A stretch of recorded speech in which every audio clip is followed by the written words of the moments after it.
In the deepest parts of every deadly dungeon or dark labyrinth, there is a hobbling old merchant that sets up a stand to sell basic items such as healing potions.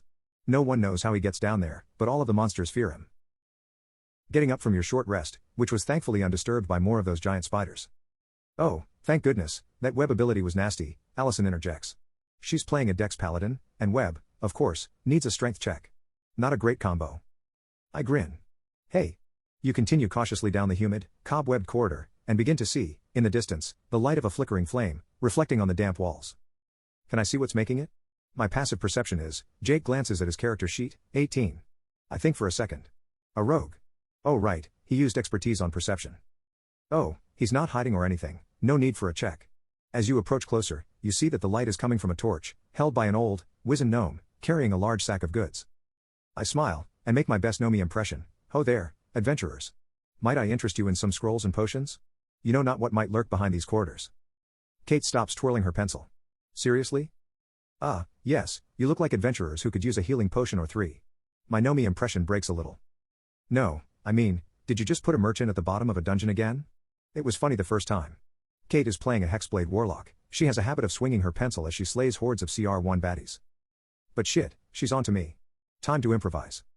Oh, but you didn't stop to chat with the merchant the last time, right? Jake. With your passive perception you notice that this merchant is, I pause for effect, exactly the same one you met in the troll caves. Pretty sure that one was a dwarf. Yes, and, so is this one, I totally misspoke, so many NPCs to keep track of. This old dwarf merchant looks each of you in the eyes.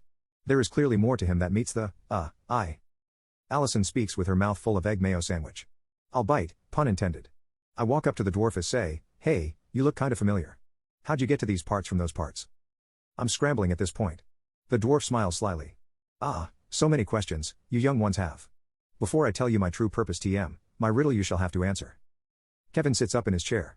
Riddle? He plays a lore bard, and his character loves riddles. Well, him and his character. Yes, I say with my best dwarven impression, the first riddle, I have two heads but. Hourglass. Kevin exclaims. That's totally from Baldur's Gate. I stare blankly. Ah. Yes, love that game, and you pass the riddle. Kate twirls her pencil again and grins. So? How did some old dwarven merchant get to the depths of not one, but two dangerous dungeons? I pause, hoping that it would look like I'm trying to be dramatic, when I'm really racking my brain. They got me good. I glance down, then notice a little post-it at the corner of my DM screen.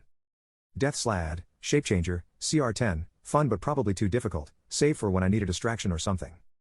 I look up from the DM screen and grin.